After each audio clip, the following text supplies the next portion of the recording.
Սահակյանի ատամները եւ Ռուբեն Վարդանյանի դեմքի կապտուկները, վերքերը։ Այո, հնարավոր է նաև դրանով է պայմանավորված։ Գիտեք, Կարմիր խաչի միջոցով ստացվող տեղեկատվությունը այնքան կծկտուր է եւ շատ հաճախ ընդհանուր իրավիճակը չներկայացնող, որ դրա վրա հիմնվելով եզրահանգումներ անելը ինձ համար շատ դժվար է, բայց բացառում մանավանդ հիմնվելով վերջին օրերի այդ տարածված նկարների վրա, որ այո, հնարավոր է մարդիկ ուղղակի չեն ուզում տեսակապով կապվել, որովհետև կամ ընդհանրապես նրանց թույլ չեն տալիս տեսակապով կապվել, որպեսզի նոր փաստեր չբացահայտվեն, խոշտանգման նոր հետքեր չբացահայտվեն եւ այսինքն որ միանշանակ Ադրբեջանին ձեռնտու չէ որ բացահայտվի եւ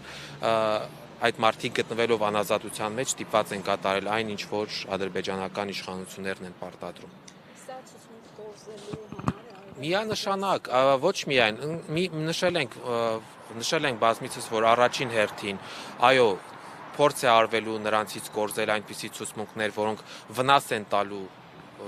ոչ միայն իրենց, այլ նաև Հայաստանի Հանրապետության ընդհանուր առմամբ վերցրած, եւ երկրորդ, սա նաև արձանագրենք, որ կոնկրետ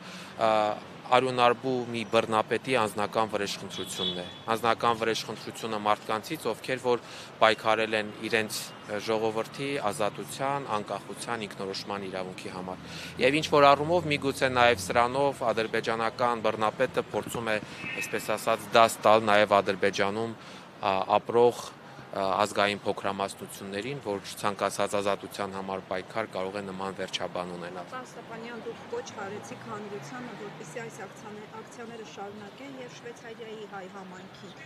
Ինչ է ակնկալում, ինչ պետք է անել։ Շատ հեռուն գնալ պետք չի, այն ինչ որ մենք այսօր նամակով դիմեցինք, ուղարկեցինք եւ կարծում եմ տեղ կհասնի Շվեյցարիայի համադաշնության նախագահին, այդ նույն պահանջով Շվեյցարիայում ապրող մեր հայրենակիցները եւ ոչ միայն մեր հայրենակիցները, այլ նաեւ այլ իրավապաշտպան կազմակերպություններ կարող են նմանատիպ նամակներով դիմել իրենց կառավարությանը, այսինքն որպեսզի հարցի հրատապությունը շատ ավելի տեսանելի շոշափելի լինի կառավարության ղեկավարի կառավարության անդամների համար Շվեյցարիայի, ինչը եւ նրանց կդրթի կոնկրետ գործողությունների ձեռնարկման, այսինքն այս խնդրանքով ինչ որ դիմում ենք, այդ խնդրանքի կատարածմանը։ Արտգործնախարարությունից եւ Շվեյցարիայի դեսպանատից պատասխանել լինեն հետագա ձեր քայլերը անելու համար, թե Ոչ, չեմ կարծում, որ մենք